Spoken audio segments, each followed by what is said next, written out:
उसके बाद देखिए नेक्स्ट क्वेश्चन है यहाँ पे आपका, इन एन एपी, किसी एक एपी में the sum of first 10 terms is minus का 150। अगर आप उसकी शुरू की 10 टर्म्स का सम करते हो तो रिजल्ट आपको माइनस का 150 मिलता है।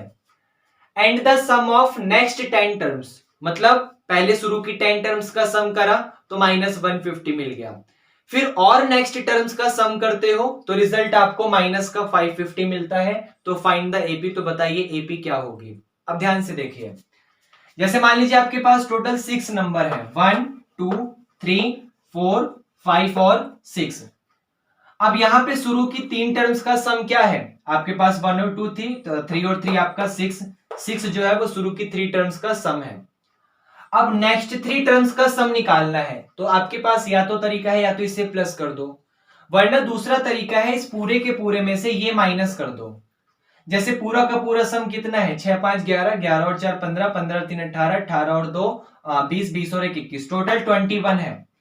21 में से ये 6 माइनस कर दो, 15 जो आंसर आएगा वो आपके पास इसका सम होगा। 6 और 5 11, 11 और 4 15। मतलब अगर आपको कभी भी नेक्स्ट के ऊपर काम करना है तो आपके पास एक ऑप्शन है। क्या ऑप्शन है कि आप टोटल में से स्टार्टिंग वाले को माइनस कर दो, आपके पास नेक्स्ट वाला आ जाएगा। अगर आपको कभी भी नेक्स्ट वाले पे काम करना है तो आप एक काम करो, टोटल में से फर्स्ट वाले को माइनस कर दो, आपके पास ये नेक्स्ट वाला आ जाएगा। क्या आपको ये समझ आया? तो वही काम मैं इस क्वेश्चन में भी करूंगा, ध्यान से देखिएगा। सबसे पहले मुझे ये पता है कि फर्स्ट 10 टर्म्स माइनस 150 है, मतलब S10 is equal to minus का 150। लेकिन सम ऑफ नेक्स्ट 10 टर्म्स, जिसका मतलब देखो पहले 10 फिर 10, तो टोटल कितना हो गया, टोटल 20 हो गया। तो नेक्स्ट 10 टर्म कैसे आएगी, जब पूरे की पूरी 20 में से शुरू की फर्स्ट 10 टर्म्स माइनस कर दो तो आपके पास नेक्स्ट 10 टर्म आ जाएगा, मतलब 11 12 13 14 ये आ जाएगा। एक बार और देखो, पहले शुरू की 10 फिर 10, तो 10 और 10 टोटल 20 हो गया। तो टोटल 20 में से अगर शुरू की 10 माइनस कर दूंगा तो आपके पास ये नेक्स्ट जो नेक्स्ट वाली 10 है 11 12 13 14 ये आ जाएगा। तो वही S20 माइनस S10, जिसका मतलब माइनस का 550, क्योंकि उसने बोला है नेक्स्ट 10 टर्म, मतलब वो 11 12 13 14 इसकी बात कर रहा है। अब बस दोनों को सॉल्व करना है, ध्यान से देखिए।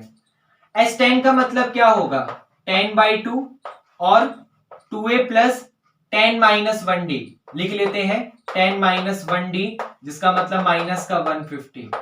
ये हो जाएगा आपका 5, तो 5 के साथ 2a प्लस 10 में से 1 गया 9d is equal to minus का 150। 5 3 जब 15 तो माइनस का 30, मतलब 2a plus 9d is equal to minus का 30। यहां से फर्स्ट इक्वेशन आ गई। सेकंड के लिए यहां पर देखो, S20 में से S10 माइनस करो। S20 क्या था, 20/2 और 2a प्लस 20 माइनस 1d, जिसका मतलब 19d, और माइनस S10 क्या है, S10 आपके पास ध्यान से देखो ये वाली वैल्यू है। भाई S10 क्या है, S10 आपके पास माइनस का 150 है। हालांकि आप अगर 10/2 2a प्लस 10 माइनस 1d लिखते तब भी हो जाता, लेकिन S10 की अगर हमें डायरेक्ट वैल्यू पता है माइनस 150, तो यहां पुट कर दीजिए। तो माइनस 150 और ये माइनस, तो आपका प्लस का 150 इज इक्वल टू माइनस का 550।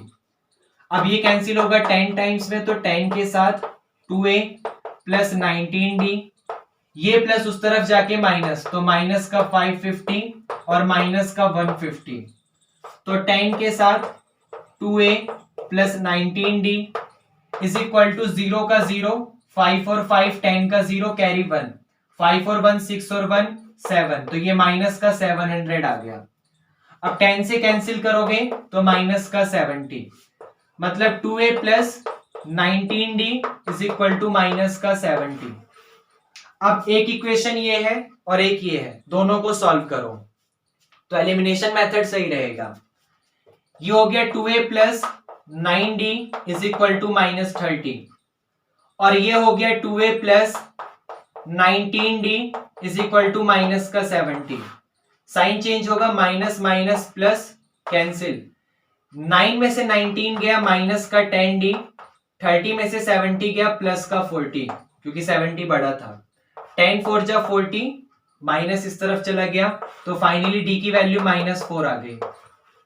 d उठा के यहां पुट कर दो, a आ जाएगा। जैसे ध्यान से देखिए, ये हो जाएगा 2a, d -4 है, तो 9 4 जा माइनस का 36 इज इक्वल टू -30, -36 इस तरफ आके प्लस, तो +36 -30, 36 में से ये गया 6 बचेगा। अगर 2a इज इक्वल टू 6 तो a की वैल्यू 3 आ गई। आपका a कितना आ गया? आपका a 3 आ गया। अब a और d दोनों आ चुका है। AP बनाना बहुत आसान है, क्योंकि AP कैसी होती है? a plus d, a plus 2d and so on. तो a कितना है? a 3 है, मतलब 3 comma a plus d, 3 minus का 4, तो ये आपके सामने 3 में से 4 गया माइनस का 1। फिर a प्लस 2d, मतलब 3 और 2 4 जा माइनस का 8, तो 3 में से -8 गया तो माइनस का 5, और इस तरीके से आपके सामने रिजल्ट आता चला जाएगा एंड सो ऑन। तो ये आपके सामने यहाँ पर AP जनरेट हो गई, जिसकी शुरू की 10 टर्म का सम -150 है और नेक्स्ट 10 टर्म का सम माइनस का 550 है। क्या आपको समझ आया? ओके। उसके बाद देखिए नेक्स्ट क्वेश्चन है यहाँ पे आपका, an AP consist of 37 terms. आपके पास एक AP है और उस AP के पास 37 टर्म्स हैं। The sum of 3 middle most term, जो उसकी बिल्कुल बीच की 3 टर्म्स हैं, उसका सम 225 है। And the sum of last 3 is 429, और लास्ट की 3 का जो सम है वो 429 है। तो फाइंड द AP। तो AP बताइए क्या है? क्वेश्चन बहुत आसान था, समझ आ चुका, ध्यान से देखिए। एक AP consist of 37 terms. AP के पास टोटल 37 टर्म्स हैं। टोटल कितने टर्म्स हैं? टोटल 37 टर्म्स हैं। अब ये देखिए, हमें मिडल पे काम करना है, तो मिडल के लिए हमें n चाहिए होता है, और n कितना है? n 37 है। अब ये 37 आपका ऑड है, तो ऑड होने की वजह से उसकी जो मिडिल टर्म होगी एम्प्टी, वो आपके पास हो जाएगा 37 प्लस 1 डिवाइडेड बाई 2, जिसका मतलब 38/2, और 38/2 का मतलब 19th टर्म जो होगी वो उसकी मिडल होगी। लेकिन उसने कहा है सम ऑफ 3 मिडल मोस्ट टर्म, उसकी 3 टर्म चाहिए जो बिल्कुल बीच की हो। तो 19 तो बिल्कुल बीच की है, 2 और लेनी है, तो एक काम करो, एक 19 के बाद वाली ले लो और एक 19 के पहले वाली ले लो। भाई 37 में बिल्कुल बीच की 19 है, लेकिन हमें टोटल 3 चाहिए, तो एक काम करो, एक 19 के बाद 20 ले लो और एक 19 से पहले 18 ले लो। तो आपके पास मिडिल टर्म कौन सी हो गई, या 3 मिडिल टर्म कौन सी हो गई? 3 मिडिल टर्म, वो आपके पास हो गया A18, A19 और A20। ये आपको समझ आया? A18, A19 और A20। अब इन तीनों का सम कितना है? इन तीनों का सम 225 है, मतलब A18 plus A19 plus A20 अगर सम करोगे तो 225 मिलेगा। 18 का मतलब एक कम करके लिखना, तो ये हो जाएगा आपका A प्लस 17D, A19 का मतलब A प्लस 18D, और A20 का मतलब A प्लस 19D, और ये आपके पास यहां पर 225 है। तो A आपका 3A हो गया, 17 और 18 और 19 तीनों को प्लस करिए। तो ध्यान से देखिए, पहले 9 और 8 आपका 17 और 7 आपका कितना हो गया? 24 का 4 कैरी 2 और 1 3 और 1 4 और 1 5, 54 D इज इक्वल टू 225। अब ये तीनों के तीनों 3 से कैंसिल होंगे, तो यहां पर 3 1 जा 3, ये 18 3 जा 54 और ये 75 3 जा 225। तो फर्स्ट इक्वेशन आपके पास ये आ गई।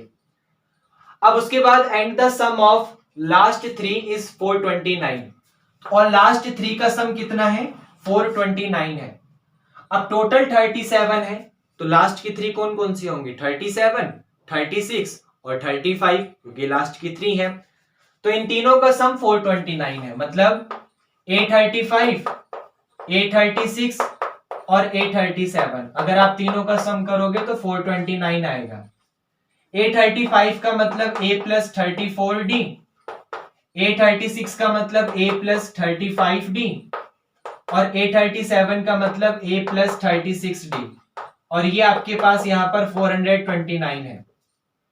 अब A और A फिर से आपका 3A प्लस 4 और 5 9, 9 और 6 आपका 15 का 5 कैरी 1, 1 और 3 4, 4 और 3 7, 7 और 3 10, D इज इक्वल टू 429।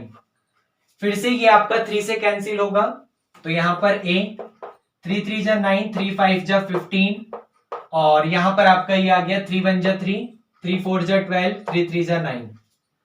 अब ये दो इक्वेशन आपके पास जनरेट हो चुकी हैं, इसको एलिमिनेट करके A और D फाइंड करो। तो इसमें से उसको एलिमिनेट करते हैं या उसमें से इसको करते हैं।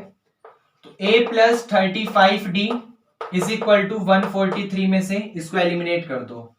A plus 18D is equal to 75।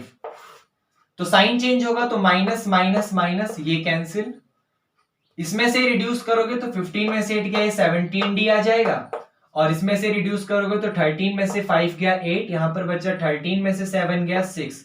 I think ये आ जाएगा। अब 17 4 जा 64 तो D आपके पास 4 आ गया। D को उठा के यहां पुट करो या यहां आपका A आ जाएगा। मान लो यहां करते हैं तो 18 4 जा 72 तो A plus 72 is equal to 75। 72 इस तरफ आके माइनस तो फाइनली आपका A इज इक्वल टू 3 आ गया।